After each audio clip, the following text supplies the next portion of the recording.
Our next guest covers both the college game and the pro game because he evaluates college talent to look ahead to the NFL draft. Dane Brugler is his name, and just to see Dane in a lot of different places. He's doing a lot of stuff now for The Athletic, and he joins us right now on the Bill Riley Show. Hey, Dane, how are you?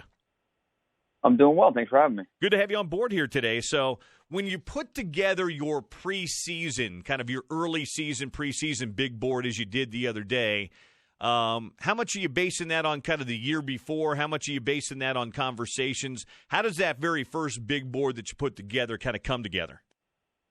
Well, it's both. And, I spend my entire summer reviewing tape from last year, going over the top seniors, getting just a foundation of where to start. And, of course, taking the top underclassmen.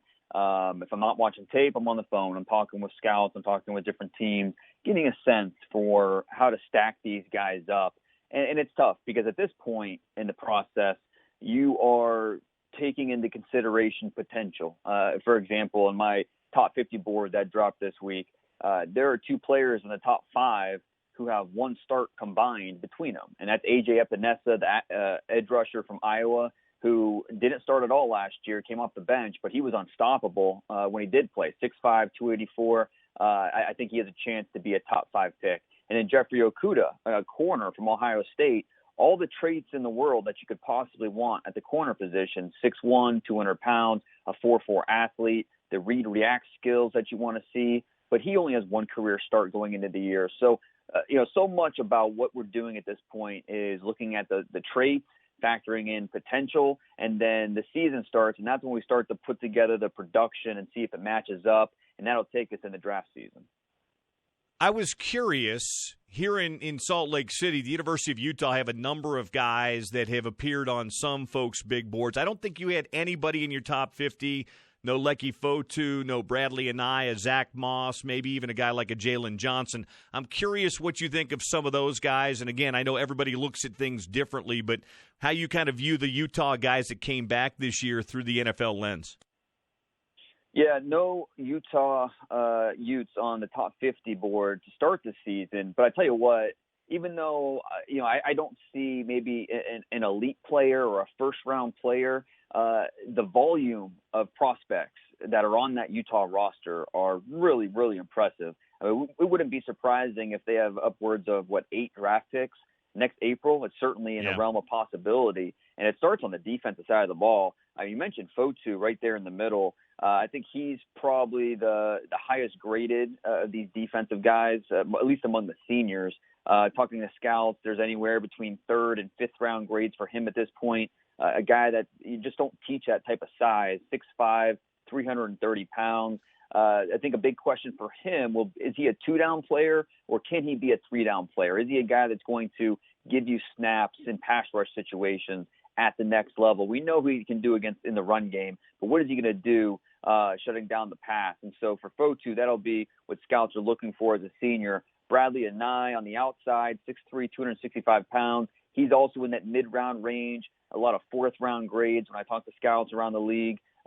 He's right there in that mix. Francis Bernard, the senior linebacker. And then in the secondary, you mentioned a few of those guys. Jalen Johnson, the junior. Could this be his final year if he were to leave early? And then Julian Blackmon's really interesting. Senior, playing safety this year. Doesn't have necessarily the build that you think of when you think of a pro safety, about 6'1", 185, 190. So what can he do this year? Is he going to be that versatile nickel? Can he do enough downhill as a run defender, but also hold up in coverage? So those are the key guys I'll be watching on defense. And even though I did not have any Utes in my top 50, I did have a disclaimer at the top that I did not include Zach Moss because I think Zach Moss has top 50 talent. But coming off that knee injury, I want to see him back on the field before I include him in any top 50 conversation. I think last November, he was my number 2 back behind only Josh Jacobs from Alabama. I thought he was going to be a top 50 pick. I think he would have declared, but unfortunately that knee injury happened and he's back for a senior year. If he's able to stay healthy, the talent is unquestionable. He has the talent to be a top 50 player. It's just, can he hold up and be reliable? Totally makes sense. You mentioned Julian Blackmon. He was a 2-time All Pac-12 second-team corner. went to the coaching staff, said, "Hey, I'll be happy to move back to safety." He knew they were pretty deep at corner, a little thin at safety with Burgess, or I'm sorry, with Blair and Ballard having gone to the NFL. 1 year at safety with 2 years of experience at corner, does that hurt him? Would NFL scouts like that type of versatility out of a kid because you can always move him back? Yeah, no question. And, in the NFL, it's the pass-happy league that it is these days, you need to be able to cover. And so the safety position, of course, you need to be able to, creep down in the box, play the run, take on blockers. But more than anything, you need to be able to hold up in coverage. And so that cornerback experience moving to safety will certainly, we would think, would serve him well. And so eager to see him, moving back to safety, how he does. If he's able to show that he can hold up at both spots, that kind of gives you a plan B option with a player like Julian Blackmon.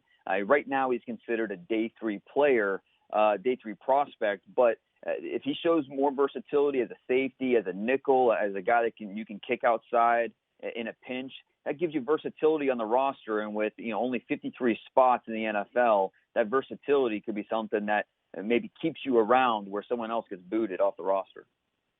Dane Brugler, our guest from The Athletic, NFL talent scout and scout evaluator. He's got his big board up at The Athletic if you are a subscriber there. One name that really jumped off at me because he is an in-state guy, but it was where you had him, was Utah State quarterback Jordan Love. You had him 10th on your big board and the third quarterback behind only Tua and Justin Herbert. And then I read your bio, and I'm a Chiefs fan. So when I saw you have Mahomes-like in there, that really caught my attention. Why are you so high on Jordan Love? Yeah, and let me be clear, Mahomes-like, that's not a quote from me. That's a straight quote from an NFL scout. And it's funny, the more, I heard Jordan Love's name last year, watch him against Michigan State or during Mountain West Conference play. You see him play, and he played at a high level, did a nice job. And then talking to scouts this offseason and hearing the love on the streets for Jordan Love, it is out there among league circles. That Mahomes talking to a scout who's just giddy over the potential of this kid. He has, at 6'3", 225 pounds, he has that loose arm that you want, the easy release, the movement skills. From a mental capacity, he's there. Now he needs to get better, just going through his reads and reading defenses, but he's a smart kid. The coaches speak really highly of him. The biggest challenge for Jordan Love will just be this year with a new coaching staff, of course, the old coaching staff now at Texas Tech, and then only one other returning starter on the offensive side of the ball, and that's his left tackle. So a lot of new faces around him. There's going to be some consistency issues for him at the quarterback position. And then you look at the schedule early on, going Wake Forest, San Diego State, and then going to Baton Rouge, first week in October to face LSU. That's a tall order going up against that fast and physical LSU defense. And in that type of environment, NFL scouts are going to be glued to his performance. And not just what the box score says, but, how does he communicate?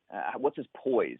What's his demeanor in that type of hostile environment? Is he able to hold up and, not wilt under pressure? So Jordan Love, a lot of eyes on him. I think there's going to be some ups and downs. But to start this season, he is at number 10 for me on the board and the number 3 quarterback available.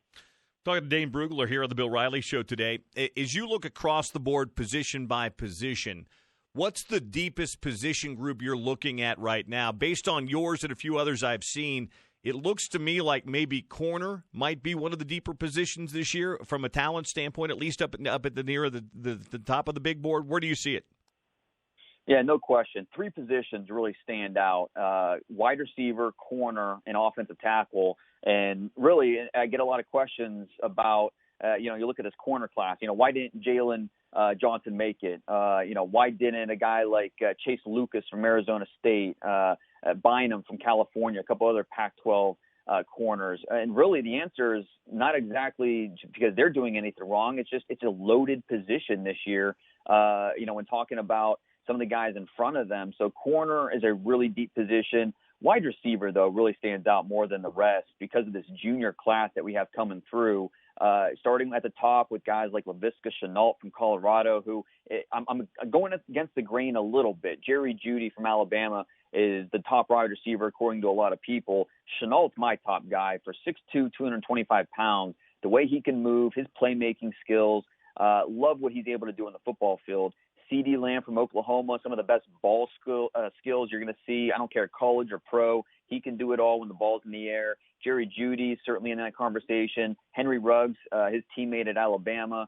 Jalen Reagor from TCU. And that's not even getting into some of the seniors and some of these other underclassmen. So wide receiver, I think, is the odds-on favorite to be the most well-represented position when we talk about the first round and then maybe the top 75 picks. It's funny you mentioned Shenault, Dane, because I've seen him for the last 2 years play against Utah, and he was a freshman 2 years ago. Last year he was a little hurt at the end of the year. He was still good, but he sat down with us at Pac-12 Media Day, and if you didn't know who he was or what position he played, wide receiver might be the third or fourth guess that you have, because when he sits down, he is all of 6'2", 225, and he doesn't look like a wide receiver, but when you see him move out on the field, he's a bit of a freak of nature.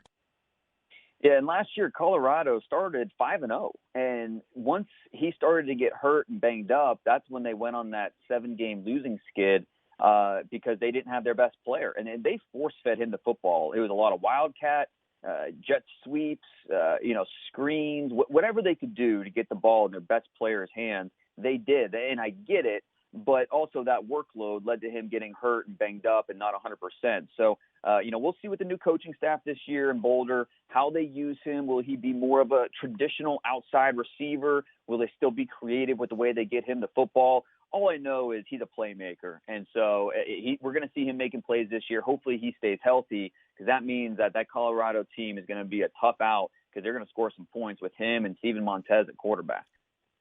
Just real quick, you've got Tua as the second prospect and the number one quarterback.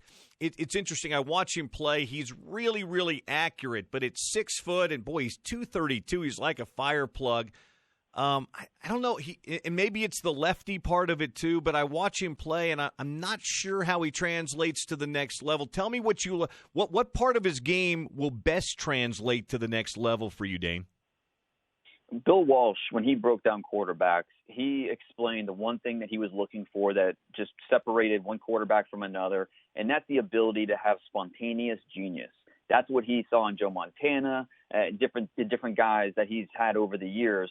And I think that Tua has some of that spontaneous genius where he can turn something and then go from nothing to something. And that's using his mobility, using his mind, using his anticipation as a passer. I mean, I think you're right. The physical skills aren't going to wow you. 6 foot, 230 pounds with a good arm, not a great arm, but a good arm. But it's that anticipation that he has and his ability to be accurate down the field, understand where the rush is coming from, understanding the coverages, and just having that smart processor. That's what really separates him from me. And when you look at the last two number one overall picks, Baker Mayfield was 6'1.5", and then last year with Kyler Murray about 5'10". And so I don't think the 6 foot is necessarily going to scare anyone. Now, he might not be for everybody because he is a lefty and he might not have the ideal measurables that each team is looking for. But I think Tua is the odds-on favorite as we go into the season to be that first quarterback drafted. Hopefully he's able to stay healthy, and that'll be the biggest key for him. Find him at The Athletic as you find our friends Chris Camrani and Tony Jones here in Salt Lake City. Covers the NFL for The Athletic and specifically the NFL Draft. His big board's up right now. How often will you do these? Will you update it every month, every couple of months? How often are you going to update your big board, Dane? Yeah, probably every few weeks throughout the season. And then, that'll be the biggest fluctuation between now and the end of the season. We have games going on and, a lot of tape to study. So, yeah, throughout the season, expect fluctuation, expect some guys to go up and down, and I'll make sure and post a new one every few weeks. All right, that's from The Athletic, Dane Brugler. I appreciate it. Have a good weekend. You too. Take care. All right, there you go, Dane.